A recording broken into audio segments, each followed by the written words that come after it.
ibyo natetse kuki ubutatetse wowe ngewe ndimana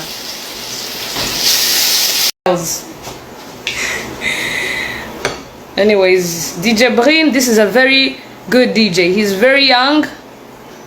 Ngo no don't ndakubujije umuntu umbujije n'umuntu umudanje. Anyways, I don't know, Sabine, I think I have to talk about it maybe because at the end of the day you have to understand the disadvantages of smoking weed and advantages of smoking weed, because I know the disadvantages and I know the advantages, but meanwhile we are cooking and it's on a Monday and it's very hot. You can say my degrees to you. Hey Alexa, what is the weather? Hey Alexa, what is the weather? Choke was going to 25 degrees, you know. So I don't know, bro. I just wanted to haul out on a Monday. I know it's not evident. So I think I have to make a flyer and be like, we better do a live kujaza abantu bose biteguye atari kwambere atari nka kuno muga Albina abo bantu ntabwo bafise access kuri internet bashaka urusakusha sivyo I know, right? Ariko I think abantu babimbazaga maybe na abantu batayizi batazi the consequences of weed and the advantages of weed, because there are a lot of disadvantages than advantages, So I know at the end of the day somebody needs to speak about it, and me as an extrovert, I always talk about my life, I always share my life. I don't mind because I only have one life, One day I will die, I can even be today. So I don't mind sharing what I'm going through, either good, either bad. Because at the end of the day, we only have one life. Now, gumzonja kono ndi Albina ni mfatu. Gwazetaza abandi bantu cyangwa namwe nyine mupfe nyine haze n'abandi bantu. So it's good to talk about what you're going through, to share it if it's good, if it's bad. You're still sharing, Yeah, niko bimeze. And here in Canada, weed is allowed. But I know back in my country, Rwanda, it's not allowed, and you can even go to jail if you smoke weed. So, which means in Rwanda, for me to smoke weed, nah, bro. I didn't want to go in jail, so me, I respect legal terms. I respect the government. So, when I arrived here, nagarugurara nuko nari nifite access, ariko nayifite bibi, urumogi rufite ibintu bibi. Jargo rufite n'ibintu byiza tu. Gurumva rero nanabwiye ko nzayikora live muri July, end of July. So today we are just left with 3 days before July ends. So I don't know. Guchere nago mona fachere suta nkanje mpfuye nyine byaba bibaye kuko sindabyara kaba kabaye. Ariko harashyushye mba. Mfite ventilateri nakonjesheje amadirishya nafunga ariko reba icyuya bro, reba ubushyuhe buri muri Canada tu. Noneho washyiraho guteka meze nk'umuntu uri muri sauna, ariko ya sauna none iri seriye tu.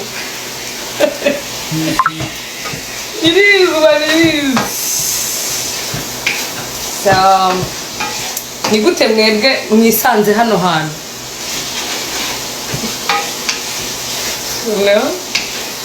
Mumeze muta abantu batakoze kwa mbere, abafite akazi cyane abatagafite birumvikana mukomerejeho nyine mugiye mutegereje kuzakabona tu.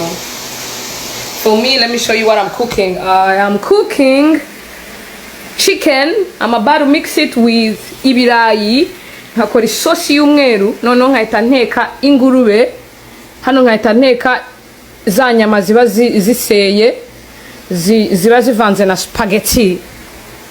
Talk to me. Ibi biryo mba ngomba kuzabirya nko mu round nk'atanu kuko ndibana. kandi ntabwo nkunda guteka ariko nzi guteka ko simbikunda. Abantu mudakunda guteka b'abakobwa ntabwo mbizi ukuntu tuzashaka ngo abagabo bakunda umuntu batekera. Njye nzajya mutekera nka rimwe mu cyumweru cya kabiri. That's it. Nimushaka anyways, I don't know.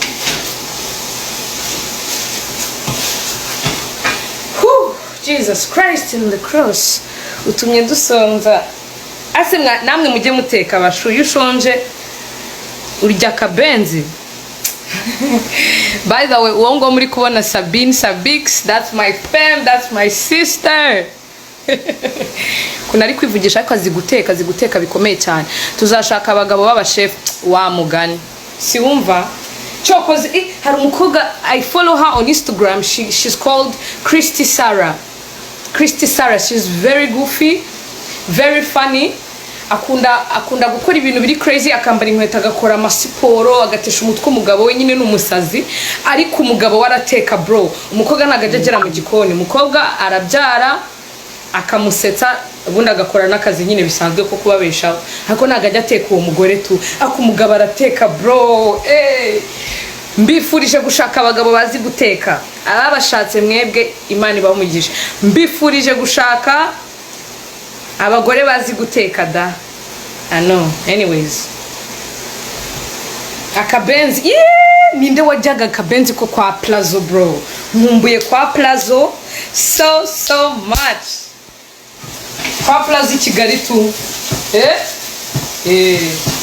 Kandi nimanuka i Kigali ikintu kizaba kinjyana ni kimwe ni ibiryo n'umuryango. Ubundi inshuti nyine no kwamamala murabizi. You already know. Okay, let me show you what we about to do now. Queen baby. Umva Christy Sarah, I want her life. I want everything she has. Everything. I want her life. Nyine ndabyifuriza tu. We about to put these veggies in the chicken and you want in the kitchen in the chicken. Ese nkene kakano bafata none bagakora ama video. Kakano aba influencer bafata tu. Kurabona ko mfite amaboko abiri biba bigoye. Judy the boss lady, what it do? Uyu mama n'umumama mwiza cyane nja mubona ko ego koreba reba bakavuye mu gikoni. I don't know what I just did, but I think ishuri guye inyuma. Uzahita ushaka umugabo. Umugabo. No mu rugo batangiye no kubimbwira kuko nakuze. Ejo navugishije mama aravuga ati Albina ugomba kubitsa amagi. Murabizi ko twebwe ababebi nyine iyo kuno tujya mu mihango buri kwezi biba bivuga yuko amagi yawe bari gushira. Rero urengeje imyaka 32 uretse bya bindi Imana ikora nyine ikaguha umugisha nkaba wa mugore wo muri Bibiliya nka Sara cyangwa ndetu, ubundi nyine ntago ugomba gutinda kubyara. Kandi nje mfite imyaka 27 urumva nsigaje imyaka itarenze 3 ngo mbe menye nimba mbyara cyangwa singe kubita amagi kuko ni ntabita amagi ni danje. Murabyumva? Mbamba kubisemo knowledge. Mbamba tarimo knowledge.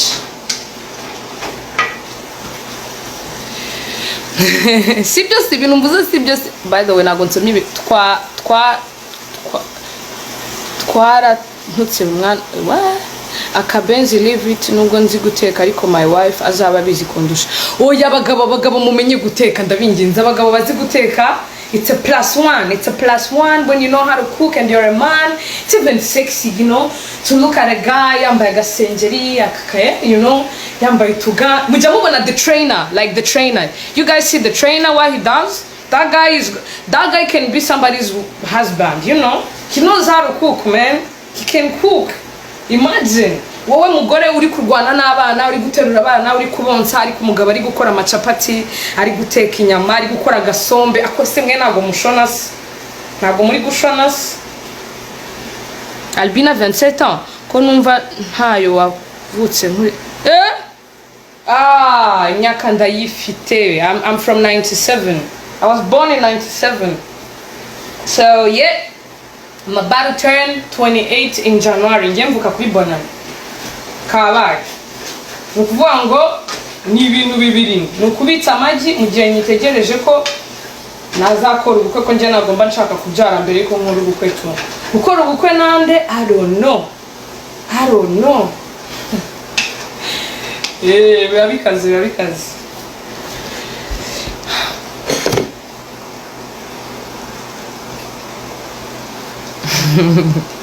Cyokoze ntabwo nzi ko njye uri kutuvunjira bro. Njyewe kirenga gute bavunjiye none? What did I do?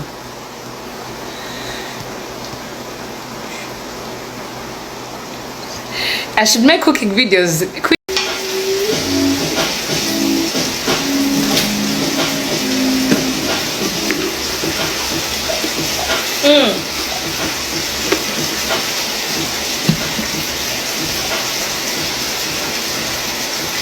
Scooping his eyes out, go straight to the mortar.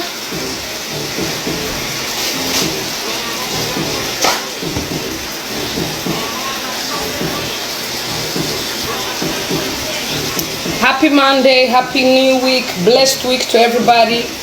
Cyumweru kibahire, nanje murabona ko kiri kumira ko nabonye icyo guteka. Tubwire ibyawe na Tesha uko bimeze. Je na Tesha ntabwo tukiri kumwe, twaratanye.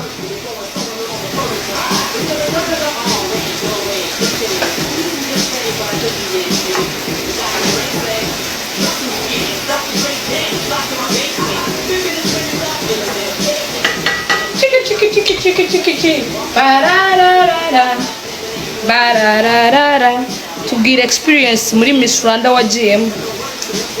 Ntabwo nagiye muri Miss Rwanda, nagiye muri Miss and Mr Elegance Rwanda, nayo yari competitor Miss Rwanda. Yari amarushanwa nk'ayandi nyine ubugomba kukwerekana kurenze n'undi akerekana ko arenze, tumwagira amahirwe mu gatorwa. Harya urimu ntabwo bisobanutse, ntabwo uzi kwandika. Please come Edmonton soon if I get a gig. If I get a gig I will come, because I cannot just come like that. Ntaje gukorera amafaranga. Ese uzaza mu Rwanda rya RB ntabwo uhakumbuye? Nimara kubona ibyangombwa byose, nkabona n'amikoro yose nshaka kumanukana, nzaza. Please stand up. And the real shedding. Please stand up. Please stand up. Let me show you my pork, people. Reka nze mbereke ingurube yanjye kabisa. See my pork, wa mugani ba benda. See my pork. See my vegetables. Ibirayi byo nta kintu na ibirayi nta kintu biragera. Alba baby. Chokers.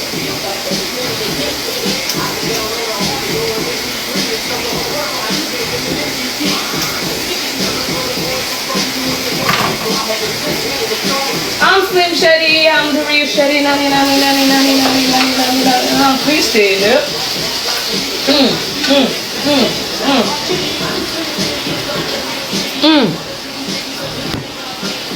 Seafood, me people. Hello, my star. I'm very to see you. I'm very happy to see you, but I'm happy to see you too. Niyo Mukiza Louise Karindwi. Bizu. Inzu yawe wayisigiye nde? Iriya ntabwo yari inzu yanjye, n'iy'ababyeyi banjye barimo, wajya kubaramutse. Iva bayingana. See the food, I know, right? Noneho iyo widi uzashake uko uyigabanya shu, kuko si nziza ku mubiri no mu buryo bwo gusenga, kandi numvise ukunda gusenga ebeg. Yo mana we, reka nze muretse ncecekesha Alexa nkubwire tu. Hey Alexa, pause. Umva nkubwire. Weed ntabwo yakubuza gusenga, kubera ko n'umusinzi arasenga, n'uwakoze ibindi byaha runaka arasenga. Iki si icyaha, ahubwo ni ikintu cyatuma wegera ibyaha, kubera ko urumogi rutuma utekereza ukundi kuntu, ukora ibindi bintu. Ariko kuba rubi ni nk'uko umwotsi wari wose ari mubi, ni nk'uko itaba ari ribi. Hari n'ibindi bintu, hari n'ibiryo turya biba ari bibi ku mubiri yacu, ntabwo ari urumogi gusa. Ahubwo ikintu nakubwira cyo, si byiza kurufata ari rwinshi. Ni nk'uko hari n'abakristu bashobora guhitamo akavuga ati nge nzajya nywa ku muvinyo, ariko apana mwinshi. Ntabwo bashobora kuzanira icupa ry'umuvinyo ryose ngo urigotomere. baravuga mu gifaransa ngo tout excès est mauvais, every excess is bad. So if I'm smoking weed, one blunt, no wahala. Ariko nanone kunywa imogi zose zo muri Canada naba ndi umusazi. Rimwe na rimwe biraho, akuno ndi mu kazi ndi chill, you know. You gotta smoke it responsibly, but also if you can stop it. That is also good. Yeah. Urayikunda ingurube si cyane ariko ntaribi. Uracoma burya shuyo nabishatse ndacoma. Dukeneye niyo look umutwe wawe ariko ceceka. Wa mwana we manu y'umusatsi noneho na amarenda ariko ebana. Tentiri cumusatsi mba numva ngiye gusara ndumva nakogosha igipara ariko hari abantu bambwiye ngo birambereye abandi bambwira ngo ni bibi. Ubwo rero ndi kureba ukuntu Imana izambwira tu. Unywa ganja rimwe na rimwe yo nabishatse. Se bro ibintu by'urumogi bigiye kuba intambara se. Umwasenya ngwiki umwase ndakwikundira wanje rakoze Gigi baby. Hi B, what it do? Ubundi Belinda niwe bita ngo B, nge ntango bajya banyita B ni gake. None se ujya wumva wareka urumogi? Bro urumogi se nkunda umenye vuba ha cyane ariko sibi ni biki bro. Ntago namye ndumwa cyane nuko hano rwemewe. Buri ugomba gukurikiza amategeko ntago mu Rwanda rwemewe ntago ari fresh kurumva. Hano ruremewe ni nkuko wagura biscuit. Ntago nakubwira ngo moranja biscuit. None se ujya wumva kora ibyo ushaka mustari ni washimisha bose yego. Ako reka mbabwira abantu mwandika mujye mwandika ibintu bisomeka namwe nimukagorane. Ewana pe kabisa ni wowe rat. Nyabugogo irahiyumva umuriro umuriro. Ko mu Rwanda warwanyaga ibiyobyabwenge ugeze Canada icyo ngi wapurambeshye narwanyaga ibiyobyabwenge wigeze umbona nkora ibintu bijyanye n'ibiyobyabwenge n'ibiki ngewe reka ndarengana. Nakubwiye ngo ni uko wajya kugura biscuit nase biscuit zirya buri munsi. It's like for me I'm not addicted. I can even spend a half of the year without smoking weed. I take it randomly like what's unywa inzoga buri munsi. Come I'll be what it do uncle.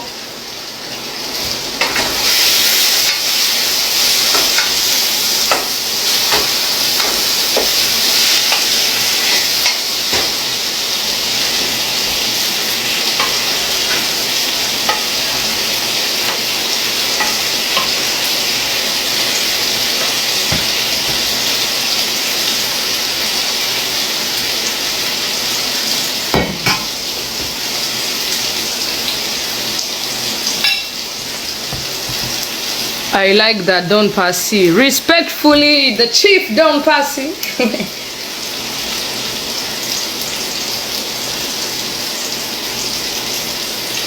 Ani nago ndi kurushishikaza utarumwa ntarumwe. Nago ari buri wese washobora urumogi ushaka kurumwa uyu munsi ukahita upfa. Nago ndi kubashishikariza ni nkuko umuntu yakubwira ati njyewe nkunda biscuit. Reka nsubire kuri biscuit n'ubundi niyo namye nkoresha. Ntabwo ari ngombwa ngo nawe ukunde biscuit. Ibi ngibi bishobora no kujya kubona ukabona aciyemo igihe nkahita mbihagarika. Ni ubushake tu. Ni nkuko imyenda iva kuri pose ukavuga uti ntabwo nkunze izi t-shirt ngiye kujya nambara amasengeri. Kuko ntabwo ari itegeko kubigumaho, nta nubwo ari itegeko kubiza. Ndagukunda cyane uranyubaka my star. Respectfully urakoze. Ese ko numva inzara imeze nabi nta birashya ngo za nta muntu naho ibiryo natetse. Kuki ubutatetse wowe? Ngewe ndimana.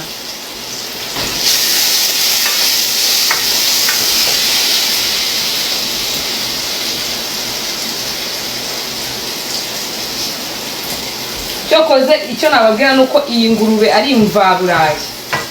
Irasa neza. Mabaru is good. Mukanya ndajya gukaraba. Mukanya ndajya gukaraba ariko tutajyanye. Urumva? Ubundi